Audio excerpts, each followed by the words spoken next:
I'd like to introduce our first speaker, the keynote speaker. Moshe Vardi is a Karen Ostrum George Service Professor at Rice University. Of his long accolades and honors, he's an ACM Fellow. He won the Gödel Prize. He's a member of the National Academy of Science. He won the Keynote Prize, and the list is long. I'm not going to go any more than that. Thank you. Thank you. And I'm reading the title. I can't say I understand it, but the title is Homo Ratiocinator. Ratiocinator. Ratiocinator. Thank you. All right, Moshe, it's yours. Okay. Thank you. I'm happy to be with you today virtually. And the title is mysterious, but I'm trying to, it's really talk about AI, but from not 50,000 feet, but maybe 100,000 feet. So bear with me, and I'll explain also what that title means. So I'll start with something that I think you all know. The name of our species is Homo sapiens.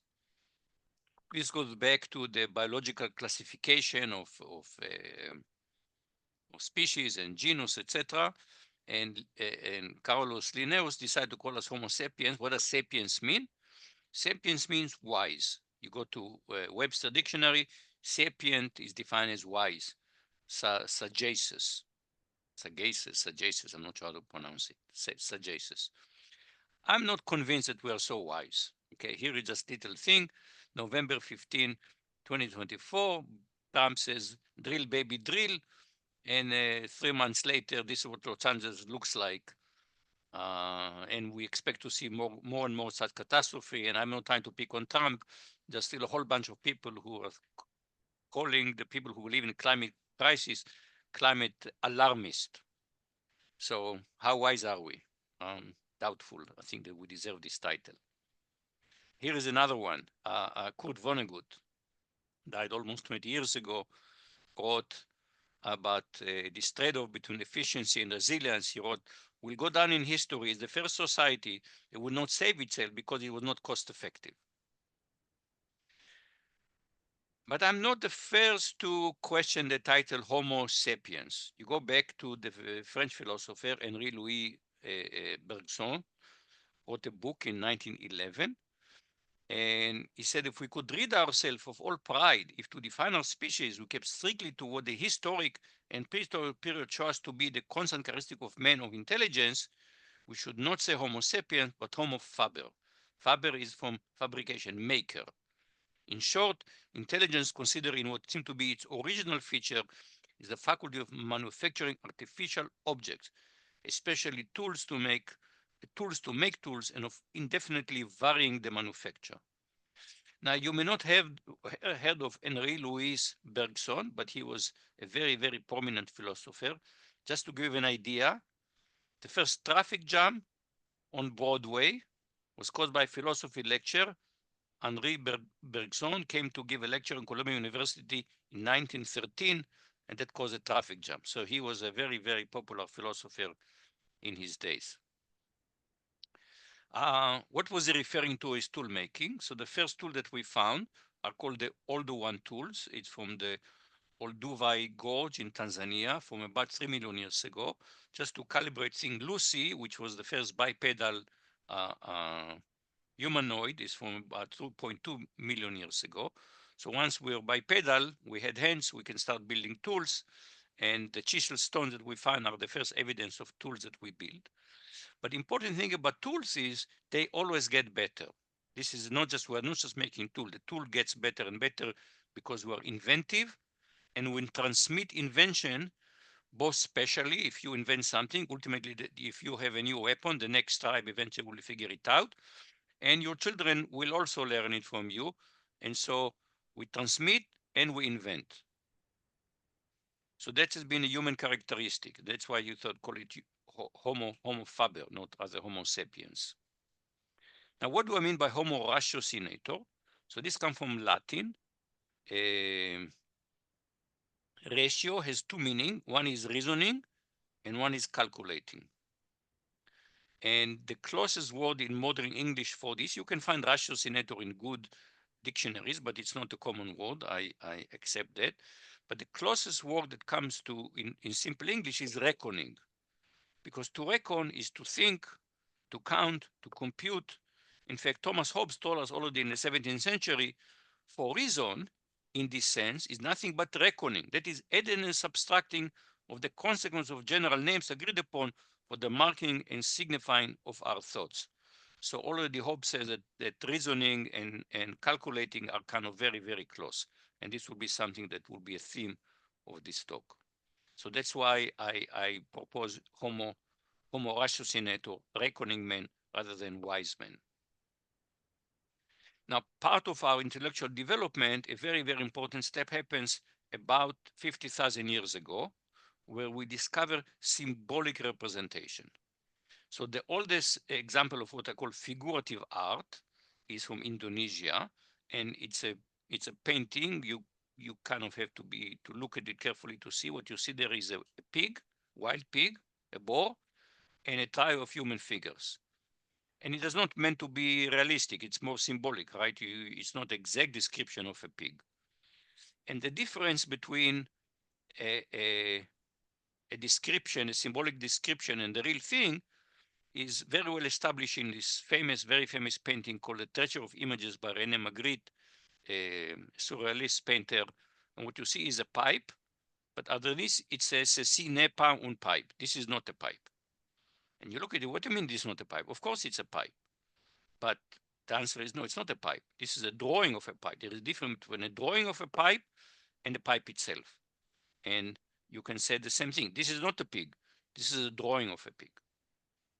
But once you have symbolic representation, we go to the next step. About 35,000 years ago, the Lemombo bone, described as the oldest known mathematical artifact, and it's a bone with notches. Somebody was counting, we're not sure what, there are 29 notches on it, maybe the days of the month, we're not quite sure. It was called the oldest known mathematical artifact, but I would say it's the first computing tool. But once we start building tools for computing, this is of course very primitive, all you can do is put notches and count. I would say our destiny has been laid out. Because remember, the tools gets better and better. Once we start building computing tools, the tools will get better and better because that is the theme in all human tools. They get better and better. Now, even that simple tool lasted for a very, very long time. There was something called a tally stick, which you take a wooden stick and you notch it to mark, marks money, and then you split it, and both sides have evidence of how much money was in the transaction. And that was used until the 20th century, amazingly. So this Lemombo tool was in usage until the 20th century. Now, what we saw in the Lemombo tool is just notches. What do we get? When do we invent numbers? So you have to understand, this is not today, we just don't even think about it. But in some languages, for example, in Fijian, you say doko to mean 100 mulberry bushes and koro to say 100 coconuts. Why would we use the same word for different objects? Keith Houston wrote in 2023, gradually, as our day-to-day life took on more structure and sophistication, so too did our ability to count.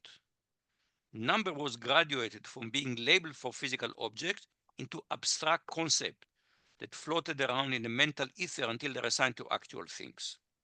So this is a huge step in human evolution, is to create abstract numbers.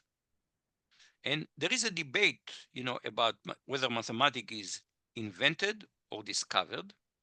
And Kornakor says that God created the numbers, everything else is human invention. But I believe that humans made number tools by abstraction. We first had to realize that if you're talking about two monkeys and two lions, the two-ness is common to them. We can abstract out the two-ness. And then once we have 3 apples and 3 oranges, we get 3-ness. And once you have 1-ness and 2-ness and 3-ness and 4-ness, we abstract again, we get numbers.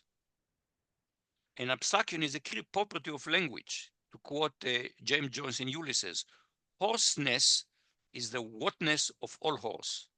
We abstract. We take something that we see around, doesn't exist. Numbers do not really exist in nature. It's our human invention to use language to create abstract objects. Now, how did we go from numbers to math? Again, that was not an obvious step. Keith Devlin in the Math Gene, humans have a recognizable concept of abstract numbers for about only about 8,000 years. Again, there's some evidence. Where did we have this concept of abstract number? Mathematics, which is not computing. Computing we'll see in a minute, but mathematics is really about 2,500 years old. Mathematics as we know it is about 2,500 years old. Computing is a little older. Once we know how to count, at some point we started computing. About 4,500 years ago, we found evidence for abaci. So this is not a picture of an old abaci, but we found evidence of abaci, and where people start building mechanical tools for computing. In fact, calculus originally is a small pebble. That's why if you go to your dentist, you will talk about the calculus buildup on your teeth, because it's the deposits that become stone-like deposits on your teeth. So when we talk about calculating and calculus, it's all come from the abaci. This is what the calculus is. It's a small pebble. And abacus actually come from a word in Hebrew, which is dust, because first people try to write on a dusty surface. Now, deductive mathematics, as we know it, that goes back roughly to the just over 3,000, about 2,500 years. And the first theorem that came with the proof was Thales' theorem, which is if you draw an angle in a circle, it's going to be, doesn't matter where you put the point, you connect it to the two ends of the diameter below, it's going to be a right angle, and Thales has a deductive proof. And that's an amazing intellectual step in the evolution of humanity. What is proof? Some people call it the high road to truth. It's just evidence is so airtight, there's no room for doubt after you come up with a proof. The legend is that when Pythagoras of Samos proved Pythagoras' theorem, the fact that he had a proof for him was a gift from the gods, and he slaughtered the bull to thank Apollo for this gift. Some people refer to the invention of deductive method, the Greek mystery. Wow, what an idea, a proof. We take it for granted. Now, we even forget why we do that, but we still teach students plain geometry. And essentially, the textbook we use today are not that different than Euclid's element. And who cares about geometry today? The answer is it's really a course about deductive reasoning. But the other thing you need for deductive reasoning is another abstraction. You need to abstract true and false into, again, pure concepts. 1 plus 1 equal 2, we think this is absolutely true. This is truth. 1 plus 1 equal 1 is absolutely false. So we have this new concept of true and false, the same way that we abstracted quantities into numbers, we abstracted actuality into truth and false. Now, Euclid used deductive reasoning, but he didn't study it. The first person to study deductive reasoning was Aristotle in his book Organon. And he started studying, okay, what is legitimate deductive reasoning? And for this, he developed the syllogism, which are patterns of valid reasoning. And it's about form. What do I mean by that? Consider the following, a classical syllogism. All humans are mortal, all Greeks are humans, therefore all Greeks are mortal. Obviously true, absolutely true. Now here's another one. All Bujums are Slizy, all Tovs are Bujums, therefore all Tovs are Slizy. And you look at it, you say, this is equally valid, even though I don't know what is a Bujum, I don't know what is a Tov, and I don't know what Slizy means. This all come from a nonsense poem by Lewis Carroll. So truth comes out of form. We used to think the truth has to go to look at the inside. So that's why we talk about formal logic and formulas, because truth can come out of form. That was an astounding discovery. Now, the Greeks also gave us the paradoxes. They fell in love with paradoxes because paradoxes sharpens the mind. And the most famous paradox is the one due to Epimenides. He was a Cretan, and he said all Cretans are liars. And in fact, even in New Testament, the Epistle of St. Paul to Titus, we find one of themselves, a prophet of their own, said, Cretans are always liars, evil beasts, lazy gluttons. I bet you didn't know that. They're also lazy gluttons. Now, this is really, technically speaking, is not a paradox, because it could be that the negation of this is some Cretans are not liars. To really make it a paradox, you go to Eubulides, who came up with the way we say today, this sentence is false. And now you have a paradox, because if it's true, it's false. If it's false, it's true. So what's the truth status of this? It's undefined. And the key feature, of course, is self-reference, the sentence refers to itself, which will be a theme that we're going to see again and again and again. Now I'm going to jump almost 1500 years. Important milestone in development of logic is due to the Catalan monk Ramon Llull, who was a sinner as a young man, then repented, became very devout, wanted to use logic to convert the whole world to Christianity. And here is a logical argument for the Trinity. If there are three properties, there would be no differences. The demonstration will give the D to the H of the A with the F and the G as it does with the E, and yet the K would not give significant to the H of any defect in the F or the G. But since diversity is shown in the demonstration, the D makes of the E and the F and the G with the I and the K, therefore the H has certain scientific knowledge of thy holy and glorious Trinity. Capiche? Clear? Obviously not. You're not the only one who complained. Francis Bacon wrote in his book in the 17th century, some person more ostentatious than Leren have labored about a method not worthy of to be called a legitimate method, begging rather a method of imposture, which nevertheless would no doubt be very acceptable to meddling wits. Such was the art of Llull. So he completely dismissed the art of Llull. But in fairness, when Llull was doing this, all these letters stand for something else. All these letters stand for something else. And Llull did make one very important contribution. He realized in logical reasoning, you have to reason about different combination of propositions, what we call today the exponential blowup. And he actually described, now you see B correspond to bonitas, which is goodness, K is gloria, I is for truth. But to create all this combination, how do you do that? He said, if you have the circle and you rotate them, you'll create different combination of propositions. And some people call it, I think, with huge hype, the world's first computer. But that's probably an exaggeration, but it was the first mechanical aid to reasoning. We've seen before mechanical aid to computing, abakai, but now we have mechanical aids to reasoning, and that will have huge impact. Now, here is something that was inspired by Llull. Martin Gardner wrote an essay in 1958, and I must read it. It's a bit of a digression, but it's too funny not to read. He wrote, Swift is thought to have had Llull's art in mind when he described a machine invented by Professor, this is in Gulliver's Travel. The contrivance was a 20-foot square frame containing hundreds of small cubes linked together by wires. On each face of every cube was written a Laputan word. By turning a crank, the cubes rotate to produce random combination of faces. Whenever a few words happen to come together and make sense, they're copied down. Then, from these broken phrases, erudite treatises were composed.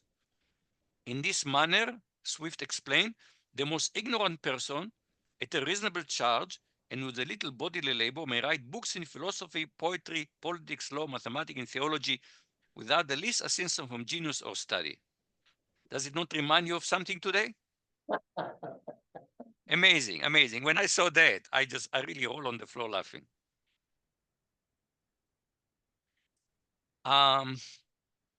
Remember, we had mechanical calculator, or the abakai.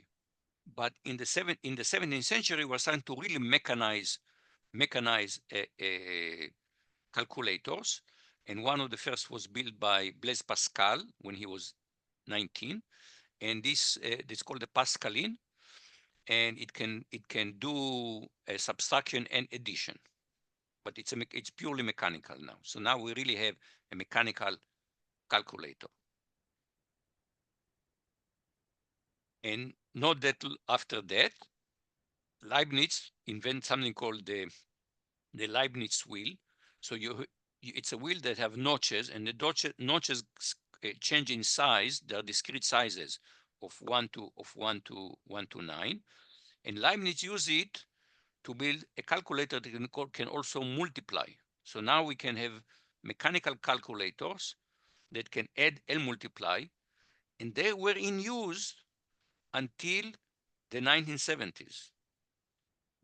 When I was an undergraduate student, one of the labs at Bar-Ilan University still had an electromechanical calculator. So it was, instead of rotating it by crank, electrical engine rotated it.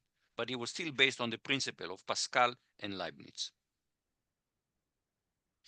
Now, Leibniz was a prodigy. He taught himself Latin at age 8. He read Aristotle, wrote a thesis on Aristotelian metaphysics, and then logic in the law. And then he discovered Lul. And he wrote, when I was young, I found pleasure in the Lulian art. And from this idea of Lul, that you can kind of try to mechanize reasoning, he took it much further. And he came up with a dream of a universal mathematical language, lingua characteristica universalis, in which you express all human knowledge, and calculational rules, which he called calculus ratiocinator. Now you see where I came up with the word ratiocinator, carried out by machines to drive all logical relationships. So Leibniz, to the best of my knowledge, is the first person to talk about mechanizing reasoning. Okay, and again, he uses the fact that ratiocinator both means calculating and reasoning. And he wrote, if controversy were to arise, there will be no more need of disputation between two philosophers and between two accountants, for it would suffice to take their pencil in their hands and say to each other, calculemos, let us calculate.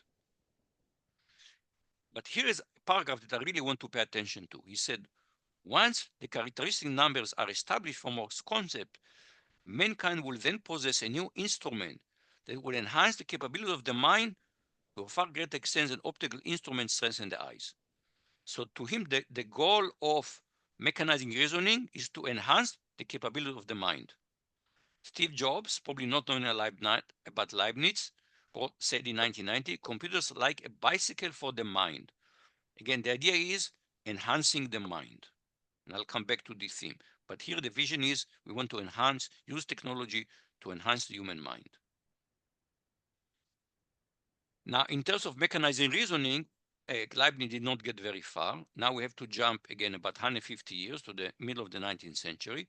And we meet George Boole, who was described as a man of acuteness, intellect, and manifold learning. I love this description. If you have any influence, please ask this to be written on my gravestone.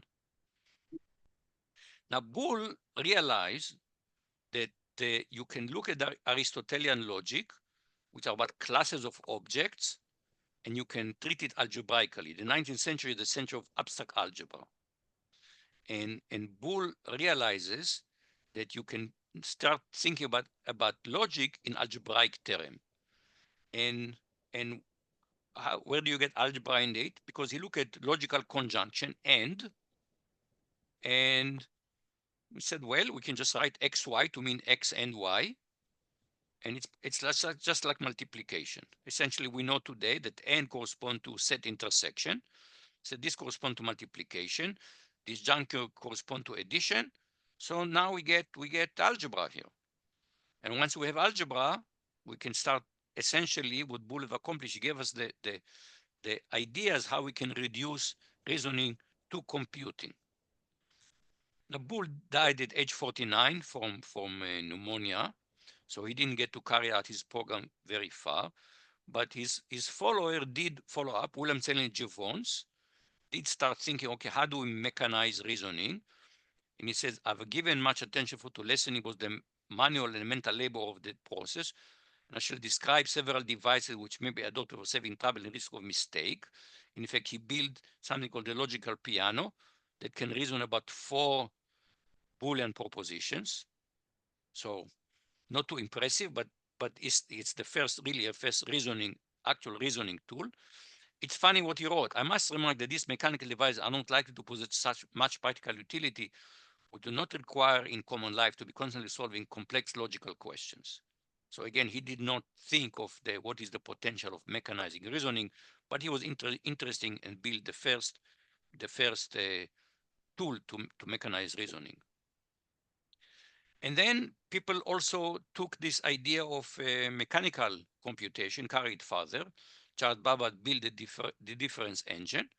And from this, he got the idea for the even a bigger tool, which will be the analytical engine, which will be like a real computer, programmable computer. And Ada Lovelace, who worked with him, and she was more abstract and more mathematical oriented, she says, once you can compute mechanically, you can mechanize other things. It's not just about numbers. Supposing, for instance, the fundamental relation of pitch sounds in the science and harmony of science of harmony and of musical composition were susceptible of such experimental adaptation, the engine might compose elaborate and scientific pieces of music of any degree of complexity or extent. And today, this idea, can computers be creative? Can they create art? That's a subject of intense debate. But the first thoughts about it, that if we can do computing, many other things will be susceptible to mechanization, is by Ada Lovelace in 1842. A big step from taking taking reasoning to actually building computing tools, logic to building computing tools, due to Claude Elwood Shannon, the father of information theory.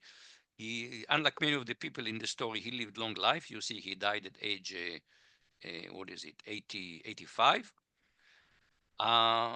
Information theory he did when he was old, when he was 28. What did he do when he was young? At age 21, he wrote a master thesis called A Symbolic Analysis of Relay and Switching Circuits. And what he realized is that when you compute circuits in series, it's an AND, it's a conjunction. When you compute it in parallel, it's a disjunction. And a switch can be either on, 1, or off, 0. And so now you basically said that he found a connection between an electrical circuit or electronic circuit later and logic. And so this really showed us that computing can be reduced to reasoning, because that's how we start building. Once you start building machines with electrical circuits, you're really doing logical reasoning. Now, in a separate development, I'll go back to the 19th century, and Gottlob Frege start to this. People have realized that we have problems in our foundation of mathematics. You know, the concept of infinity was very problematic. There was huge debate: is infinity a legitimate mathematical concept or not? And Frege asked, first of all, we have to decide what is the language of mathematics. And he proposed first order logic. He said every mathematical discourse about objects, numbers, relations between them, their predicates, operations on them, functions, Boolean operation, and quantifier. Boole did not have quantifiers, but quantifier were introduced a bit later. And by the time Frege writes the book, there are also already quantifier for all, and there exist. And now Frege realized you can take all the syllogisms and you can write them in first order logic. All men are mortal. It means for all x, if x is a man, then x is mortal. And now we write inverted A for all x, man of x implies mortal of x. And then that was the book was 1879. Frege was going to publish another book in 1903. But then in June 16, 1902, he gets a letter from a young British philosopher. And the letter starts very nice. He enjoyed reading the letter. I find myself in agreement with you in all essential. I find in your work discussion, distinction, definition that one seeks in vain in the work of other logicians. There is just one point where I've encountered a difficulty. That difficulty was essentially inconsistency in Frege's system, and Frege took it very badly. And in the appendix to the book, he wrote, there's nothing what can happen to a scientist and to have the foundation collapse just as the work is finished. And I've been placed in this position by letter of Mr. Bertrand Russell. So he took it, oh my God, everything I've done is wrong. But Russell realized there is a problem, because he said the underlying concept, the same way that Boole realized that Aristotelian syllogisms are but classes of objects, This is the same in Frege. It's all about sets. So Russell asks, is the collection of all sets do not include themselves as member a set? And you get, it's a contradiction either way, right? It's again the liar's paradox again. And so that gives inconsistency in Frege's system. Now, the sentence is a collection of all sets that do not include themselves as a member is a set. That's a mouthful. So Russell gave a beautiful parable analogy. There is a small town, and there are men who live in this town, and one of them, a man, is a barber, and he put a sign, I shave all those men and only those men who do not shave themselves. Another question is, does he shave himself or not? And we get into the same paradox. And this is Eubulides all over again. But now it's not some funny paradox. It's a contradiction in the heart of mathematics. And this became known as the foundational crisis, or in German, Grundlagenkrise. Okay. Suddenly people says, wow, all of mathematics is sitting on shoddy foundations. And into the step, Russell tried to address this issue, and together with Alfred North Whitehead, they published a monumental piece of work. They worked on it for 10 years, 3 volumes, systematic derivation of mathematics from logic. They avoided the obvious paradoxes by disallowing the use type theory, and essentially they forbade self-references. Russell wrote, my own intellect never quite recovered from the sin of writing. It was a huge strain. And I always tell this story to my students. I said, what's the moral of the story? When you work on dissertation, you should not take 10 years, and you should not write a dissertation with a 3-volume, 2,000 pages. But then people realize, Frege had a small book, and there was a contradiction in it. Who knows what is lurking undetected in Principia Mathematica? I can be sure that it really is contradiction-free. 2,000 pages, how can we be sure? And into that gap stepped David Hilbert, who around the turn of the century is the king of mathematics. He is the penultimate. There will be one more king of mathematics. After that, there are no more kings of mathematics. But at that time, he's the top mathematicians in the world. And he said, this is unacceptable. So after World War I, he launches a program. He wants to formalize mathematics, prove that it is consistent. There are no paradoxes in mathematics. But beyond it is complete. All true mathematical statements can be proven. And it is decidable. We can mechanically decide if a mathematical statement is true or false. And his main innovation is he took proofs, which until that point were something a mathematician did, but they never considered proof themselves to be mathematical objects. He said, no, proofs are such essential part of mathematics, we must be able to reason about proofs. And this is what we call today proof theory, which is a branch of mathematical logic. And this was a great innovation. Before that, proofs are floating on top of math. They are part of the practice of math, but they were not considered mathematical objects. Now they're considered to be mathematical objects. Now, Hilbert program was destroyed on September 7, 1930. There was a conference in Königsberg, which was the city where Hilbert was born, on the conference on the epistemology of the exact sciences. And there is a panel discussion, and Kurt Gödel, a young mathematician from Vienna, mumbles. One may in fact exhibit sentences which, although intentionally correct, meaning true, are not provable in the formal system of mathematics. What was the sentence? Again, self-reference. I am not provable. If you prove it, then it's a contradiction, so it's not provable. And so now we have the first leg of Hilbert program, completeness, is destroyed. Okay? You cannot, mathematics is not complete. Even binary arithmetics is not complete. Cannot prove everything that is true. Now here is some kind of interesting, there is a nice quote from a book about Vienna, how the city of ideas created the modern world. And he said, Gödel incomplete theorem shows indeed there are mathematical propositions which cannot be proven or disproved. In short, the entire immodest pursuit of a general theory to prove all of mathematics was a chimera. It was truly a eureka moment and recognized as such by the excited member of the mathematical colloquium in Vienna.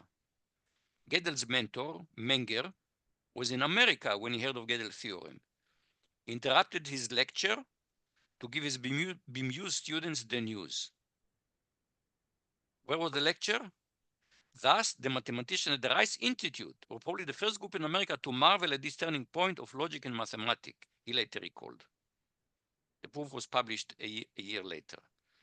Rice Institute was what preceded Rice University. Rice started as a technical institute, only in the 1960s it became a university. So I was greatly bemused to discover that Rice was at the center of this epochal mathematical development. Wait for the second one. Remember, the second issue was completeness was one leg. The other one was consistency. In fact, Hilbert in 1900 wrote a famous 25 major open problem in mathematics that laid out much of math for the 20th century. And the second one, the second problem was prove that arithmetic is consistent, no contradiction. And in May 1929, Hermann Weyl gave a series of lectures at the Rice Institute titled Consistency in Arithmetics, in which he described how von Neumann and Ackermann are close to proving the consistency of arithmetic analysis. He said the gap remained, which seemed harmless at the time. So again, something happening at the Rice Institute at the time. Well, after Königsberg, von Neumann, who was working on Hilbert's second problem, wrote to Gödel, it followed from your theorem that arithmetical consistency cannot be proved in arithmetics. Gödel wrote to him, yes, I already proved it, and he attached a paper. So consistency is not possible either. Von Neumann was considered one of the most brilliant men in the history of mathematics, but he was very vain. When he realized that Kurt Gödel is as smart as him, he decided to quit logic. And he said, I will have nothing more to do with logic. I'll never read another paper in logic. He did not like competition. He always liked to be the smartest man in the room. And remember the third leg. The third leg was decidability. Mathematical truths can be decided algorithmically. Well, that was demolished in the 1930s by Church, Clinic, Post, and Turing. Now we know that mathematical truths for first-order logic is not computable. But Hilbert program was not, of course, as Hilbert envisioned it, it was a failure. But it gave us computer science. To me came out of the ruins of Hilbert's program. The notion of computability via Turing machine, recursive function, lambda calculus, they're all the same. The distinction, once you have Turing machines, you have the notion of instructions on the tape. So this is the first conceptual distinction between hardware and software. And the concept of programmable computer.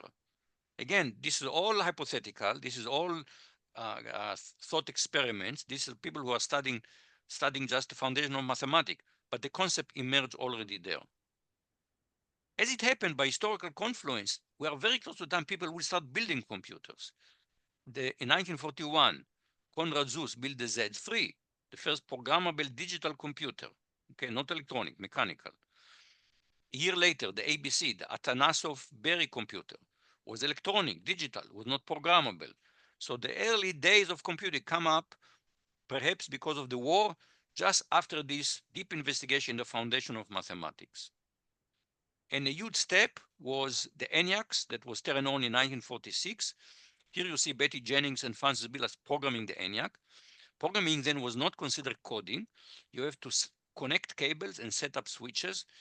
It took enormous patience and precision because one switch was wrong, poof, nothing worked. One cable wrong, nothing worked. The conventional wisdom of the time that only women have the patience and the precision to be programmers. So all the early programmers were women. Only later programming became easier, became coding, and only became easier, then men took over. And now we go back to von Neumann. Last we saw him was in Göttingen, where he says, I will never read another paper in logic. Now we're coming back to the mid-40s. He's now the last king of mathematics. Okay, he's now in his 40s, and he's recognized as the top mathematician in the world. And he gets involved in this ENIAC project. Now the ENIAC was turned on in 46. By the time von Neumann got involved, the design was done, even though he joined in August 1944. But he started thinking about computing. And in June 1945, he wrote a report, the first draft, a report on EDVAC that was supposed to be the next computer. And then June 1946, another one. And that's where we get these two reports, give us the idea of what we call today the von Neumann machine. And the main idea is that the memory would store both data and programs because the ENIAC had separate stores for program and for data. And von Neumann said we can unify that. It's going to be much simpler to build. Now he made another observation that I think is at the time was not clear, but today we're thinking more and more about this. He said then in 1945, what we are creating now is a monster whose influence is going to change history, provided there is any history left. So if anybody today, people talk about the extinction risk from AI, in some sense, von Neumann saw it already in 1945 about computing in general. So by the early 50s, people read von Neumann's reports. They learned how to build machines. The early machines were called Joniacs. And these are reasoning machines. Leibniz has come true. We went from counting to reasoning, to patterns of reasoning, to logic, to computers. And now we have computers that can reason. We have built calculus ratiocinator. So how did we get from the Lemombo bonds to the ENIAC? To me, I can say human destiny. The tools just getting better and better and better. Once we build the Lemombo bonds, we start counting. Everything else follow, not deterministically. There are, of course, all kind of twists and turns. But the important thing is human beings innovate and transmit knowledge. Now, let's go back to artificial intelligence. So really, if intelligence is reckoning, is what Hobbes told us, that reasoning is reckoning, then what stopped machine from becoming intelligent? And that's what Alan Turing said in 1950. I believe that at the end of the century, the use of words and general educated opinions will have altered so much that one will be able to speak with machine thinking without expecting to be contradicted. I don't know, we don't quite say the machine is thinking, but we are talking about intelligent machinery. But look else what he wrote. We may hope that machine will eventually will compete with men, sorry for the sexist language, in all pure intellectual fields. We can only see a short distance ahead, but we can see plenty that needs to be done. So he said, it's possible, let's do it. Let's do it, he says, okay? And in fact, that's what people did. 5 years later, a team of people led by John McCarthy wrote the famous proposal, Dartmouth proposal, the Summer of AI. We propose that a 2 months, 10-man study, again, language, 10-man study of artificial intelligence be carried out during the summer of 1956 at Dartmouth College. An attempt will be made to find how to make machine use language from abstraction and concept, solve the kinds of problems now reserved for human, and improve themselves. Now, neither Turing nor the Dartmouth people, you see zero reflection on societal implication. They are just technology. Oh, this is technically possible. Let's do it. And notice how Leibniz's dream of intelligence augmentation, some people call it AIA, has been forgotten. The goal is now artificial intelligence. That was not what Leibniz had in mind. Suddenly there is a new goal, artificial intelligence. And amazingly, in 1950, when Turing published his paper, Asimov's I, Robot was published in 1950. And it's all about, hey guys, the interaction of humans and robot and morality is going to be complicated. Some people think of Asimov and the 3 laws as a manual. No, Asimov I, Robot is a warning. You think you can write logical rule to control the interaction. Humanity is complicated. You're not going to be able to do it. Norbert Wiener wrote, The Human Use of Human Being, Cybernetic in Society, in 1950. The machine danger to society is not from the machine itself, but from what man makes of it. So at the same time that Turing came up with, let's do it, people were warning about it, but the warnings have been totally ignored. And let's jump, I'll try to conclude, let's jump now to the present. In May 2023, Daniel Dennett, a very distinguished philosopher, who wrote about consciousness, and he died a few months later, wrote an essay in the Atlantic. The problem is counterfeit people. Say companies using AI to generate fake people are committed an immoral act of vandalism and should be held liable. These counterfeit people are the most dangerous artifacts in human history, capable of destroying not just economy but human freedom itself. Before it is too late, it may well be too late already, we must outlaw both the creation of counterfeit people and the passing along of counterfeit people. So again, I want to rethink it.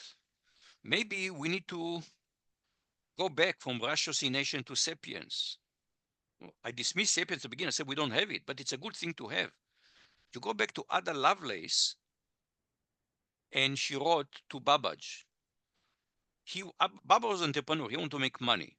She wrote, "I wish to end my mind towards expounding and interpreting the Almighty and His laws and works for the most effective use of mankind." And in fact, if you look at ACM Code of Ethics, they write the first sentence: computing professional action changed the world. To act responsibly, they should reflect on the wider impact of the work, consistently supporting the public good. Yet we are now living in a society where technology is driven solely by the profit motive. It is time, I think, for some human sapiens. We need some sapiens. An article just popped up this morning on my screen. The MIT Tech Review. Title is Tech Billionaires Are Making a Risky Bet with Humanity's Future.